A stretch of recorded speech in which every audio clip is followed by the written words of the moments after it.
Hey, welcome back to Real Takes, where we are all movie love all the time.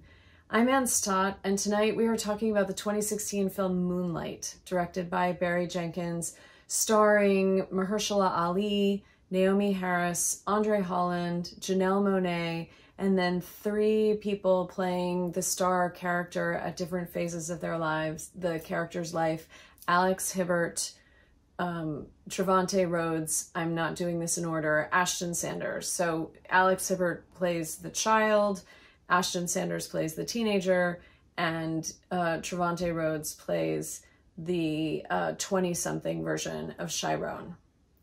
And I have tons of notes about this film. There's really so much to talk about. I could talk forever, but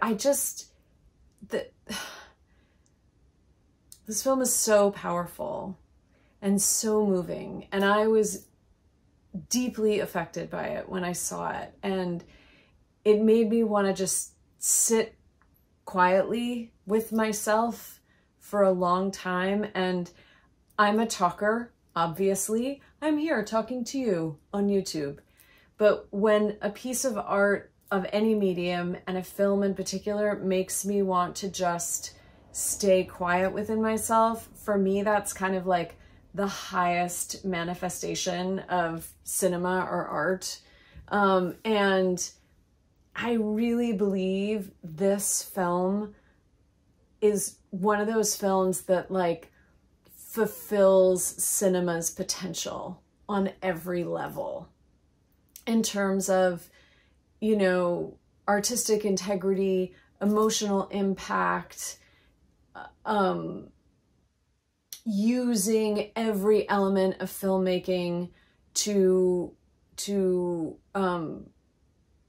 you know, realize its purpose. So yeah, this film is so special. If you haven't seen it, please see it. There are no spoilers and no plot recaps here, so you can listen to me gush about it and then go see it. You can go see it and then listen to me gush about it. If you've seen it, tell me what you feel about it in the comments. But it's just a deep, important movie that I want everyone to see, which is part of why I'm talking about it. Because, so, you know, my organizing principle here is that I'm sharing my love for and passion about films I love and I'm passionate about, right? But I have a little sub-theme, a little subplot, which is I particularly like to choose films that I feel are underseen or underappreciated. And now you're going to say, Anne, Moonlight won the Best Picture Oscar in 2017. Do you really think it's been underappreciated or underseen? And I hear you, and it even won the Oscar in like the biggest live Oscar debacle moment of certainly my lifetime, which is the wrong movie being announced as the Best Picture winner. La La Land was announced, and it took a full 2 to 3 minutes for the, you know, all the handlers to get it together to pull the producers of La La Land off the stage and correct the mistake. So, you know, in the scheme of like world hunger and our democracy being under threat, this is not a big deal. In the world of film lovers and live television moments in a time when everything is perfectly scripted all the time, it was kind of a big deal. So you can find it on YouTube. You can watch the 2017 Best Picture Oscar debacle anytime you want on YouTube. But that definitely heightened the profile of Moonlight, which was groundbreaking on many fronts. It was the first film with an all-black cast to win Best Picture. It was the first film dealing with LGBT issues. That's such a gross way of saying it. With a main character who's gay to win Best Picture. Barry Jenkins, who directed it, was only the 4th Black filmmaker to be nominated for Best Director. All of this says a lot more about what's wrong with the Oscars and access to funding and support for Black filmmakers than it says about Black filmmakers, of course. But it really broke a lot of ground, and it should break a lot of ground. It also was the lowest budget film since Rocky in the late 70s to win Best Picture. It was made for somewhere between $1 million and $1.5 million. And Rocky, I think, was made for 1.1. So actually, if you adjust for inflation, it was a lower budget film than Rocky was. So it kind of broke through on a ton of levels, and I'm really happy that it did, because it deserves all the attention that it got. And it's frequently on lists of, you know, the top films made in the 21st century so far, which it should be. But here's the thing, when I talk to people about film, and I talk to people a lot about film, I'm really surprised how many people still haven't seen it. And I'm on Twitter. You can follow me at @Stott. And I connect with a lot of film critics on Twitter, and people do lists of their favorite movies of the 21st century and blah, blah, blah, blah, blah. All kinds of stuff goes down there. And in those threads, I'm shocked at how many people who claim to love cinema and really care about cinema still haven't seen this film. So even though it got more attention than most indie films ever get, I still think it's underseen. And I'm so passionate about it. I just want everybody to see it. So Moonlight is a film that follows a gay Black character in 3 moments in his life as he is growing up in a neighborhood in Miami called Liberty City in the 80s with a crack-addicted mother. So we spend time with him when he's 11, we spend time with him when he's 17, and then we spend time with him in his mid-20s. And the movie is based on a play written by Terrell Alvin McCraney called In the Moonlight, Black Boys Look Blue. And Barry Jenkins adapted the play for film. And here's one of the many incredible things about this film. So Barry Jenkins and Terrell Alvin McCraney had never met, and they were connected to work on this project. And it turns out they grew up 4 blocks away from each other in Liberty City in Miami.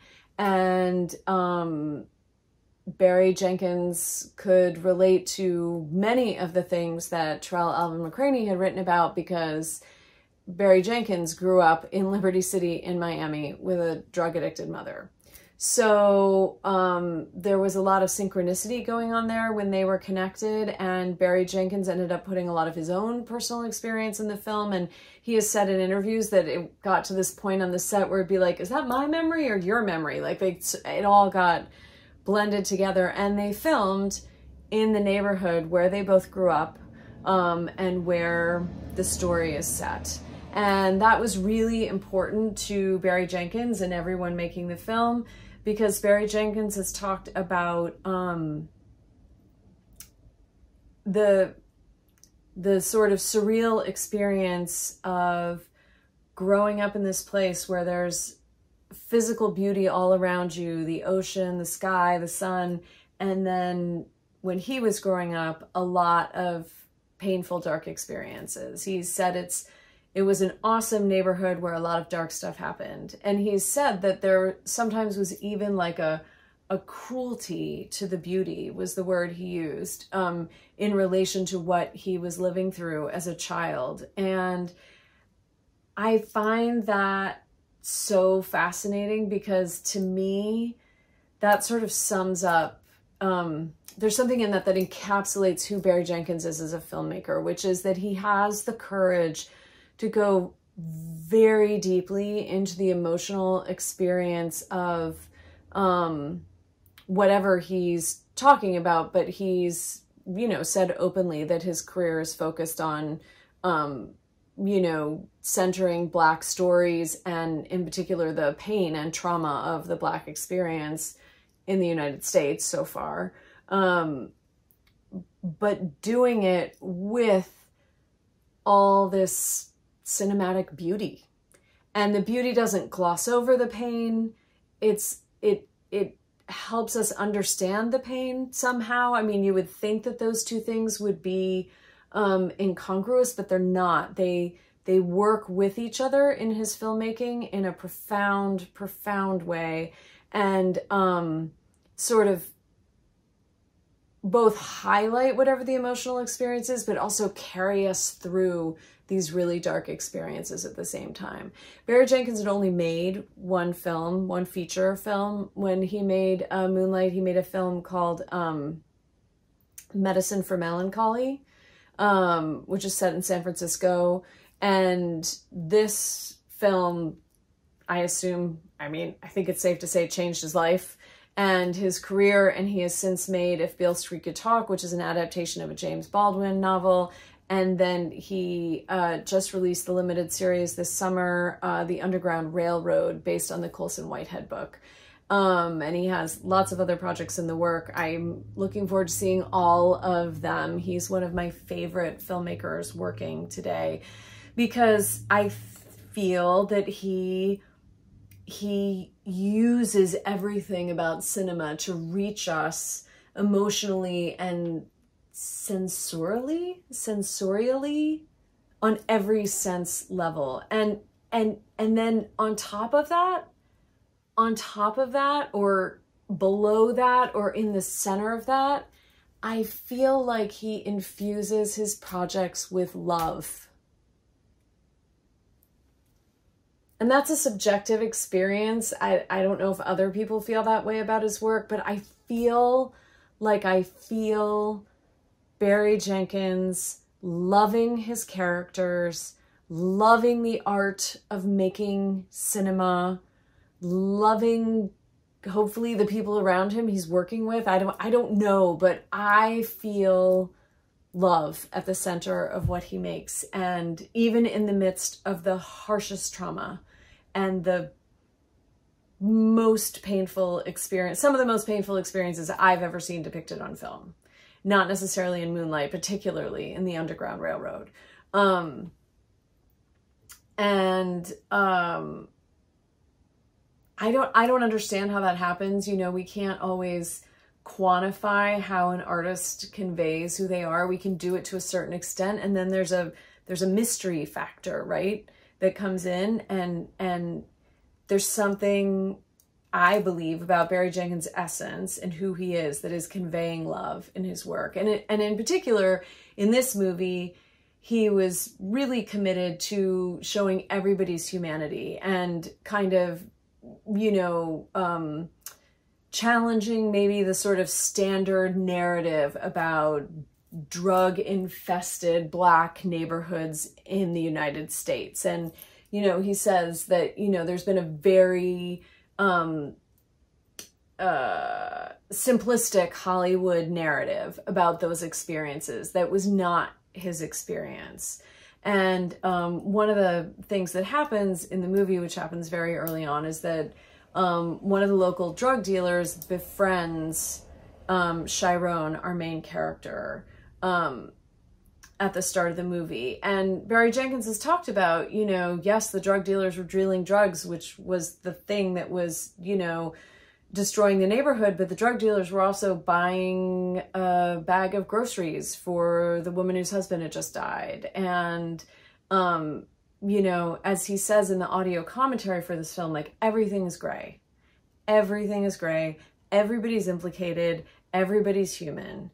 And we get that in this film in a big way. And so it becomes a radical retelling of that experience, certainly as far as cinema goes in America.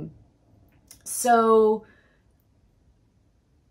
there's just so much to say about how special and important this film is. The acting is stunning.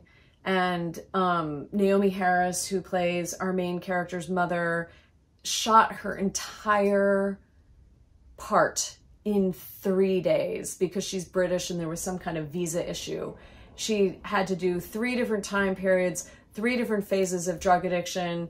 I mean, I don't even know how to talk about what she did. Also, Barry Jenkins made so many courageous choices. So so he had to cast Chiron, the main character, at 11, 17, and 25. He needed 3 different actors because a 25-year-old can't play an 11-year-old, you know, obviously. And then there's a friend character who's also 11, 17, and 25. He needed 3 different actors for that character, and he didn't cast them based on looks. He said he was looking for an essence, and he was looking at what they communicated with their eyes. And he really believed that if he found 3 actors that conveyed a certain essence or energy, that the looks wouldn't matter. And on top of that, he never had those actors work together. They never met. And as an actor and a performer, that kind of choice is so brave. Like, he just believed that if, you know, the 11-year-old Chiron was immersed in his storytelling, and the 17-year-old Chiron was immersed in his storytelling, and the 25-year-old Chiron was immersed in his storytelling, that the truth, the connection between them all would reveal itself. I mean, the courage there is off the charts. It's hard to even talk about. Another element of the film that's so special is the music and the soundtrack. And he worked with a composer, Nicholas Bertel, and the score is a combination of Southern hip hop and classical music.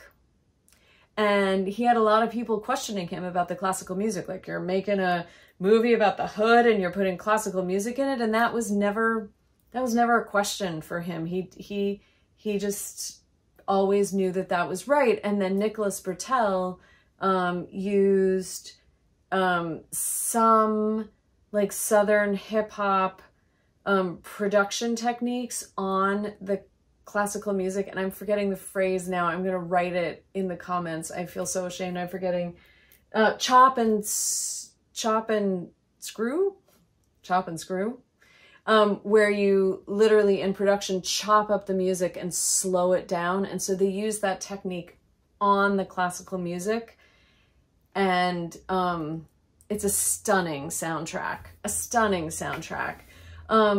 Barry Jenkins, oh my God, I've talked so long, I'm losing my image. I'll just end with this. Barry Jenkins has talked a lot about his influences, his cinematic influences. He's very open about the fact that visually this movie is deeply inspired by the films of Wong Kar-wai and also some Taiwanese filmmakers. He's also talked really openly about his love for the work of Claire Denis and Lynn Ramsey and Lucretia Martel, and he actually refers to Claire Denis as the greatest living filmmaker. And just as a side note, I've never heard a male filmmaker talk about a woman as being the greatest filmmaker living or dead. So props to Barry Jenkins. And you really, if you start watching those other films, you feel the influence, especially the films of Wong Kar-wai, and how Wong Kar-wai uses camera angles and colors to influence mood, to communicate mood and emotion. Barry Jenkins is his own filmmaker, and he's taken those techniques and combined them with all kinds of different storytelling. But they're in there. So there's just, this film could be talked about forever. The influences, the choices are so deep. They have so much integrity, which really comes out. If you haven't seen the film, I really want you to watch it. If you have seen the film, let me know what you think about it in the comments, or go watch it again, because it only gets more rich and yeah, more rich and more powerful, which is what great art does. So I hope you like it. Thank you for tuning in. Moonlight. I'll see you next Wednesday. Thanks for watching Real Takes. Hit the subscribe button below so the algorithms will tell you when new episodes are out.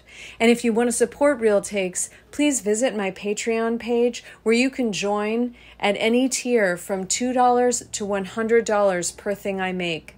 The $15 tier is specifically about supporting Real Takes, and you'll get behind-the-scenes information and be thanked in future videos. See you next Wednesday.